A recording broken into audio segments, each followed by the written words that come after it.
All right. Hi, everybody. Good. It's evening. It's been a long day. I haven't slept. But I'm excited to be on stage today with Lucy Guo, founder of Passes, investor, co-founder of Scale.ai, and actually surprisingly, the co-founder of Hack Week too.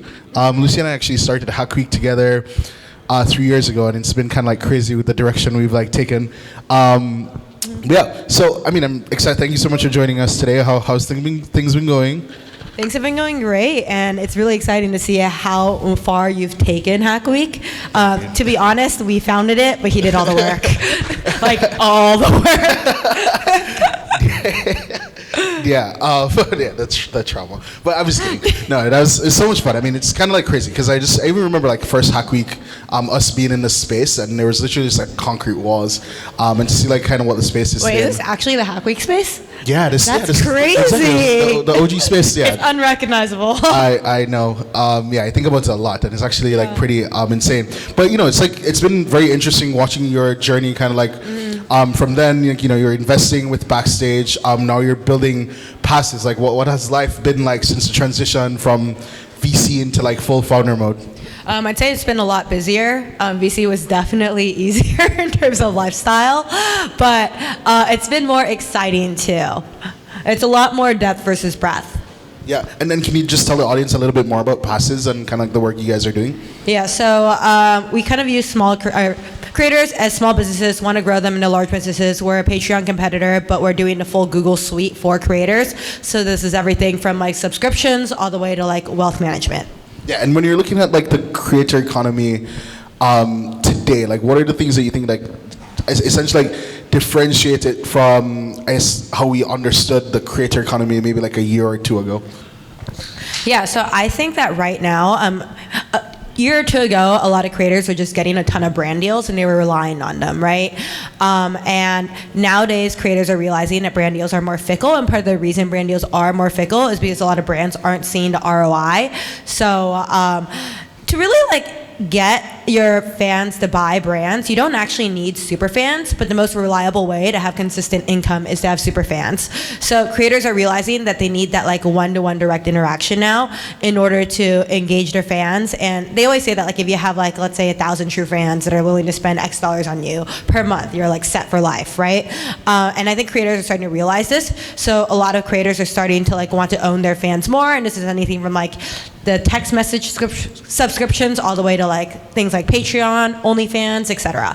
So we've really been working on trying to engage creators' fans and turn them into super fans, and they've been making more money than all their brand deals combined. So that's been really promising for us. And putting that a little bit into context, because one of the things that I always find interesting, like looking at your tweets sometimes, is how like a creator will like get onboarded to Passes and then start like making $80,000 in like a month. Like what does that kind of actually look like? Is that like somebody with a million followers, 10,000 followers? Like what's like the actual some of the numbers that you've seen so far? So it's all over the place, and this goes back to how many of your fans are super fans. Like our largest creator does over 300K a month, and she has 125,000 followers, versus we'll have creators with like 1 million followers that maybe do 30K a month instead.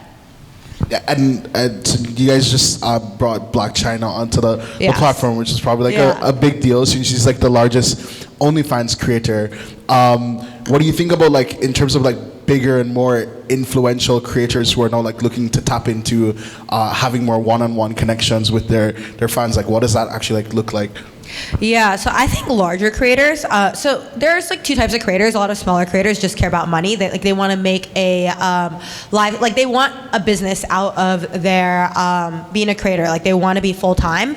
I think these larger creators or celebrities essentially have so much going on that they don't necessarily care about the money, but they care about the data. So they want to know like who their biggest fans are, what they look like, what type of content they enjoy seeing, so they can produce more of that content, and know their platform really tells them like, hey, this is your biggest fan, this is how much your biggest fans are willing to spend on you, this is the type of content that they enjoy seeing. Yeah, and do you think like monetization has been like the biggest incentive for creators in terms of using platforms like passes, or have you seen any other like creative mechanisms where they've like extracted value from this like one-on-one relationship with their fans? Yeah, it's definitely mixed. I'd say the smaller a creator is, the more interested they are in just the monetary aspect. Because especially if you're like, let's say a creator with 50,000 fans, but they're highly engaged, you're not getting brand deals, or you're not getting brand deals that could pay a lot of money, but you want it to be a full-time job, so you need that income. Versus creators that have 1 million plus, they care much more about the data and like continuously making content that their fans will enjoy watching consistently, and like turning normal fans into super fans. Actually, a funny question about that. So, being a creator is 100% like a full-time job. Like some of these like talents who are doing like $350K a year, is that like one person, like a whole team? Like what's like the behind the scenes of being a creator today? I'd say normally there's an agent and a manager, each of which take a percentage. Sometimes there's a lot of managers if it's a non-exclusive contract. But sadly, a lot of the creators, especially the smaller ones, enter pretty predatory contracts where like even my larger creator friends are stuck in these contracts. They get 20% of anything they do. So if they wanted to start their own company, which their manager is even a part of, they get 20% of all the revenue from that company if they start their own projects. If they start an OnlyFans and their manager doesn't touch it, they have to pay their manager 20% of their OnlyFans. It's like pretty wild. And then the smarter creators, like the larger ones that have already been in predatory contracts but were able to get out, don't do exclusive contracts. So it's like whatever, you only get a percentage of like the deals you bring me.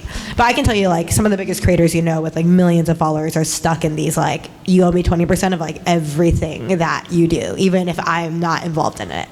And considering you're building like this G Suite type experience with passes, like are you guys is that one of the problems you're like trying to see how you can help creators like alleviate? Yeah, so we definitely want to get rid of agents and managers eventually, or like alleviate the necessity for them. And we think that like what's interesting about us is we have more monetization data on creators than really anyone else. Because like you can have on IG like someone with 2 million followers, and all their comments and likes could even be real, and it could look like they have high engagement, but that doesn't mean that people are willing to spend money on them. And I can tell you that like with passes, we've seen people with like 2 million followers, all real, high likes, high engagement, no real fans. Versus like we can say like, hey, this creator might have 20,000 followers, but she's making $20,000 a month. Like fans are willing to spend money on this creator, and this monetization data is really going to be good for brands, because brands can see like, okay, cool, like this person will actually convert, versus you don't have that data today. So we'll be in a stronger position to offer brand deals as well to creators, and maybe even bring brand deals back into the industry. Yeah, it's actually really like fairly interesting, because like I think I remember like the generation of like brand partnerships where big companies like your Pepsi or Coca-Cola just like take a creator, blow them up on like social media, and I guess they don't really extract the fullest amount of value from that. So I think with what you guys are building, that's fairly interesting. And then you kind of brought up OnlyFans. Is there a reason why Passes does not do like not safe for work or adult content? I'm also thinking behind that. So back in 2020, when OnlyFans blew up, the world is actually a lot more sex positive. So brands are willing to work with creators that had an OnlyFans. And then over time, what's happened is all these creators that had an OnlyFans, like they got dropped by their modeling agencies. They can't work with brands anymore. You can like all the like big high-end fashion brands like Dior, Louis Vuitton, etc. They don't work with any creator that has an OnlyFans. You can't actually get on a Netflix reality TV show if you have an OF. It's like pretty bad, and we don't want to like jeopardize a creator's long-term career. Like the goal is like we want to take them from small businesses and grow them into large businesses.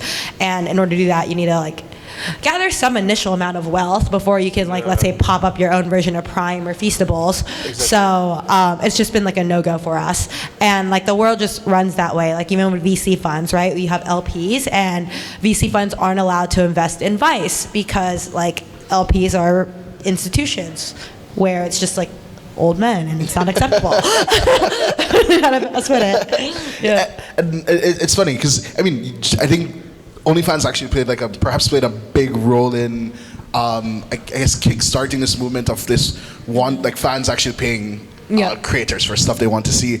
And I guess on the passive side, what are some of the other niches that you've seen besides maybe adult content that people are willing to spend money on? Yeah, so fitness is probably our number one, which is, I think, very predictable. And then cosplay is a very popular, but that's also because a lot of our creators are streamers and their fans are, they love anime. So there's that. And then it ranges. We have a lot of masterclass style content, so like relationship advice, astrology classes, magic lessons, etc., that like do fairly well as well. Yeah, and then with kind of what you just mentioned, one thing that came to my mind is you guys actually acquired one of your biggest competitors this year. Can you just talk me through, as like a founder, what was your perspective? Like, how did you like navigate having that conversation with them, and then leveraging that as an opportunity to create like growth for passes? Yeah, this is actually really funny because a week before it happened, I was asking my one of our investors, like, hey, do you think we should merge and I give them 50% of passes? And that investor was like, absolutely not. That's really expensive and you're an idiot. So then I just ignored it. And then a week later, the founder of Fanhouse reached out to me and was like, hey, would you be interested in buying us? I was like, for how much? And he named the price, and it was a no-brainer. I was like, I'll wire the money today. Let's get it done. So I quite literally wired the money within that day. Yeah. Wait, and then, I guess, as a younger startup, what was that process of integrating with Fanhouse into your base, and what did that create any challenges for you as a founder or a company?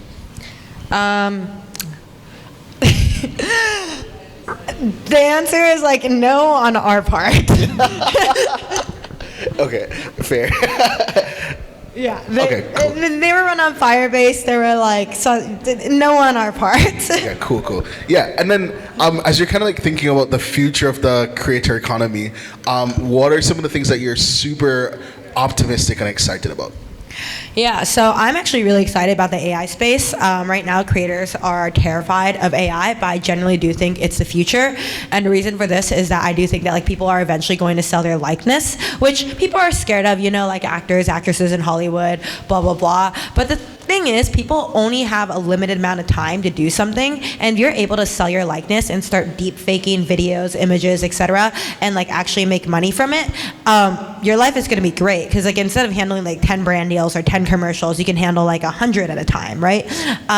What you need to be careful about is not diluting your brand. So I think there's some upper limit, but I think everyone in the end makes more money, which is amazing. So yeah, it's actually really dope. And then how do you feel about the more ethical conflict with that in terms of I know it's a fairly common practice today where a lot of creators will outsource things responding to fans. Mm-hmm. Some of these, I guess, touch points that fans are pretty excited about, but maybe they've just commercialized a bit more.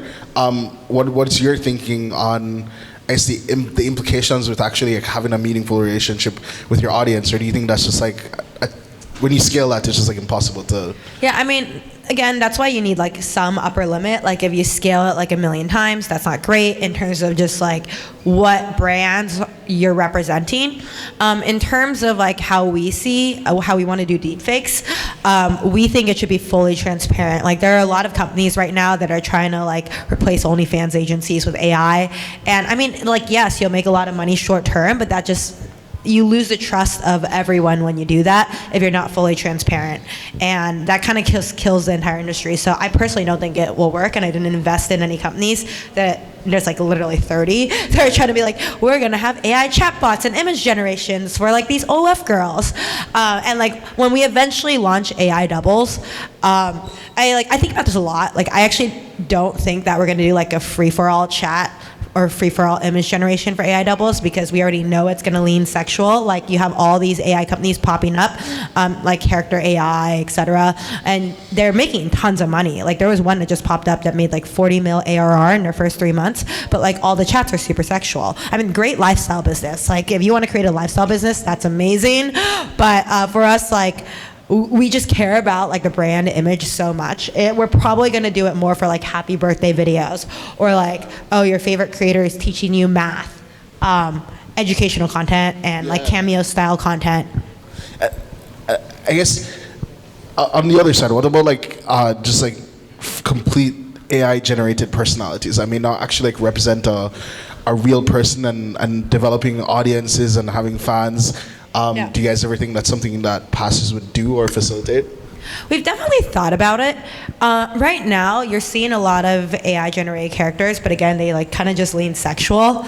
If we were to do one, I think it would be because we wanted to like do content on math classes or like some masterclass style content, and it's going to be easier popping up an AI creator that's engaging than maybe finding a creator that wants to do it. Yeah. Yeah, and then do you think the fear that creators have is actually about like being replaced by AI versus being augmented by it? Yeah, so they're worried about being replaced by AI. There's like a lack of trust with data and privacy. You can tell them like, hey, you're gonna get 90% of the revenue, you own all the content generated by AI, et cetera, and they just do not trust. They're like, no, that's a lie, you're telling us that, you're telling us that right now, but like you're gonna change your mind in the future, and then you're just gonna keep everything for yourself because corporations are selfish. There's just a lack of trust. Yeah, and I mean, how have you guys been like facilitating that like conversation with creators to help them understand the implications on the implications for them, and then I mean even for fans and audiences, like, you know, do you guys also care about the trust with fans in terms of actually knowing somebody's legitimate or whether they're interacting with AI or not? Yeah, so we care about the interactions with fans, so we make it very clear there needs to be a human. We don't have exposed API endpoints, so they can't just like, auto chat. When we eventually launch our AI clones, we're just gonna like, obviously it's our platform, so we can label it as AI. And then, what was your other question? I think I was just asking, like, at least on the, I don't remember. I think it was just like on the fan side. Yeah. No, so you answered the fan side. So for creators, how have you guys been educating creators educating about like creators. the implications of AI? Sorry, long day, guys. We did a bad job, so there's a lot of Twitter drama. Okay. And we figured that's actually why we didn't launch our AI product yet. We were like, we're going to punt this till 2024 and then work with a PR firm on it. I was going to ask you about the progress so far on that. So you guys are... we did a really bad job. Like, it actually kind of ruined the Fanhouse acquisition a little bit. Yeah. and I mean, sounds like you guys have made incredible progress on the technology though. So the technology is there. You guys are just kind of waiting to go to market with it? We're actually like pretty fully launched. We're doing pretty well. It's been like 12 months. We're at over 20 mil in gross annualized revenue. So yeah. Yeah, no, I was asking about the AI product specifically. The AI product. It's just a PR thing. Like a time and environment kind of thing. Yeah. Okay, yeah, that's totally fair. Any lessons that came out of that besides working with a PR firm? Oh man.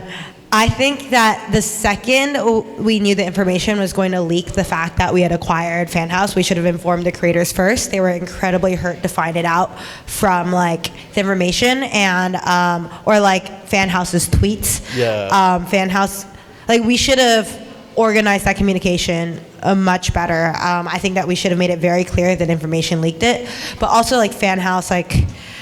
They probably should have told people that they were trying to sell the company. Yeah. It was just an entire mess. Like creators were freaking out.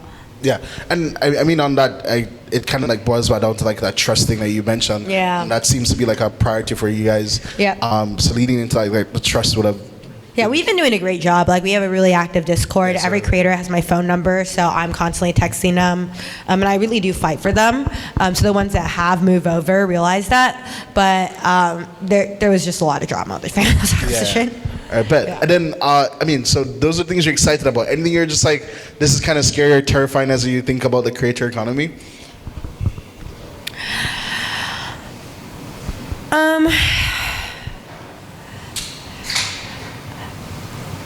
I would say I'm definitely scared that it's getting somewhat diluted to some degree. And there's like less and less discovery available, or like there's like more discovery, I'd say, available for new creators, but then older creators' engagements are going down because like on TikTok, for example, like you're more likely to see new creators than the creators you already follow, and that's why that like level of super fans is going, like people who used to have super fans now only have fans, if that makes sense, which is I think a reason why subscription platforms are blowing up as well, because it's the only way nowadays to like really reach your fans, versus in the past, like that's not how the algorithms worked.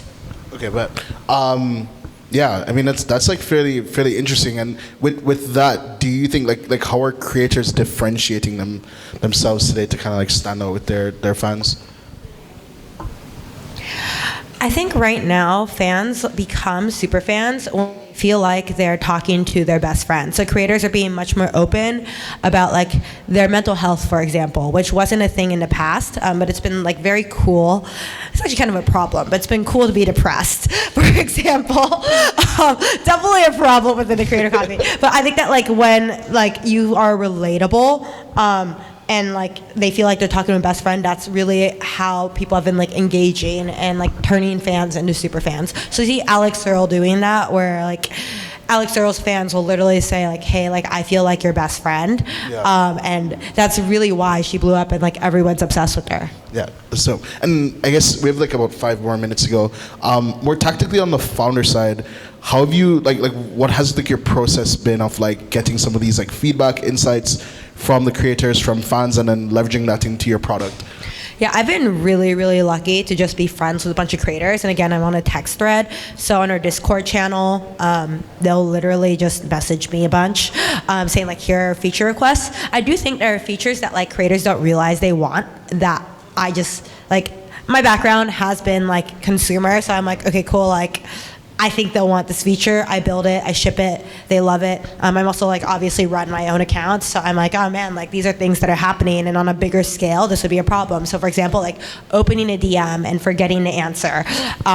So even if I filter on unread, it's not great. So then we just created like an unanswered filter, and it's been like people's favorite feature, even though it only took like 5 minutes to ship. So like small things like that. And how big is the Passes team now? We're 9. Oh damn! Yeah, that's actually pretty. That's pretty insane. It's pretty good milestones for 9 people. Yeah, that is crazy. I mean, you have a dope team though. Thank you. And I mean, how have you been like balancing the priorities in terms of what to ship? I feel like that's a struggle for a lot of founders, is prioritization. I think we prioritize our safety first. So if there's a feature that we think will make them feel more safe, so for example, watermarks, or like we have this smart block feature where if you block someone and they try to use credit cards in the same name, it won't let them, which we're the only platform to do that. We'll ship those first. Otherwise, it's really just like whatever's going to make them the most money. So like that unanswered filter, for example, like if they accidentally forget to answer someone that spent like $10,000 on them, which happens pretty frequently, like you probably want to answer them. Yeah, and then I guess my final question: if you were to mentor, coach somebody who's looking to like build a company in the creator economy space today, what's like what's advice number 1 that you'd perhaps give to them to be like, hey, like don't make this mistake that I did, or this worked very well for me? Yeah, so creators are all going to want to get paid to join your platform, and that is the number 1 way creator economy startups die. And they need to actually be like big advocates of your platform to actually make any impact. So I think like we were really lucky in getting a head start, because like all our creators joined for free initially, just through like being friends with them. And that's another thing, like just be authentic, make friends with them, and like you're gonna save tons of money. And then eventually you're gonna like reach out of your network where like they're gonna be like, hey, like pay me. And I would set actual KPIs on things. So like one thing we do is like we'll do minimum guarantees where we're like, hey, we guarantee you like, let's say 10K for 3 months, and we always shoot to make way more money on the guarantees, and we won't flex. We're like, even if we think they'll make 100K, like we'll make it like a tenth of what we think they'll make. And oftentimes they'll get a little insulted sometimes, but like it's much better than losing money. But like so many apps will be like, okay, we're going to pay you like 20K for a story post. That's not going to convert. Like, it's not worth it. Unless this person is like posting you every week, and you should still be measuring. So like, let's say you had a hoodie brand, like they need to be posting you constantly. They post it once, you're not going to get like whatever you spent on it. Yeah. Okay. Yeah. Well, I mean, Oh, and celebrities have very little impact on anything. that's actually very, very interesting. So you think, yeah. So you think like, contrary to popular belief, celebrities don't necessarily like influence, or maybe it's not as like quick. No, like literally almost every celebrity that's partnered with a startup, the startup went nowhere. And the thing is, like, celebrities might be known, but they might not have super fans. I actually think Black China is a really good example of this. Like, Black China was like pretty much free for us, which is why, like, it was like, okay, like, we're not losing anything. Would we have paid like $1 million for Black China? Absolutely not. And like, can I say that like, we have like creators with a much smaller followings are making much more. When you think of a celebrity, you have to think like, okay, cool, like this is going to help the brand, and like maybe I'll be able to get more celebrities in, which will then get influencers on who have super fans.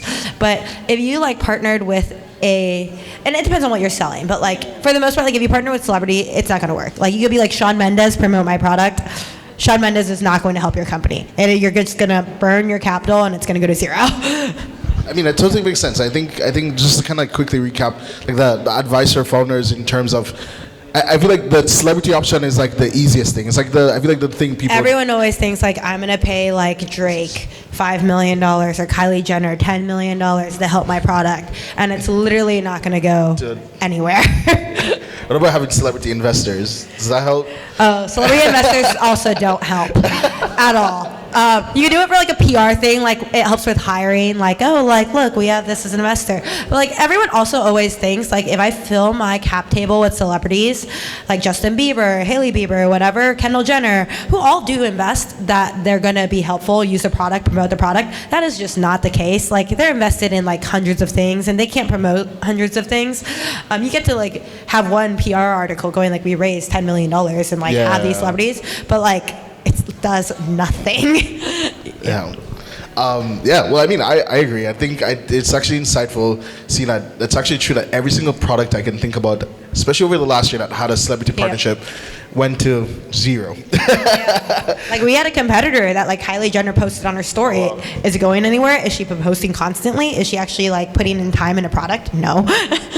Was there anything that came like any bigger revelation from like your acquisition of Black China and removing her from OnlyFans? We mostly did that for brand image, because now she's like a reborn Christian. She's going to be doing like cooking, fitness videos, like talks about God, etc. And like we really wanted the brand as an anti-OnlyFans, so we thought it was like a good PR thing. But we expected to make $0 off of it. We made a little bit more. Choose your bets wisely. Well, thank you so much, Lucy, for joining us again back in the space. I appreciate your time so much, and thank you guys. So kind of like next order of operations is basically the space is open for the rest of the night as a gallery. Feel free to walk around and actually interact and explore some of the art, and I think most of the artists will probably pull up at like 4. Thank you guys. Cool. Thank you. Yeah.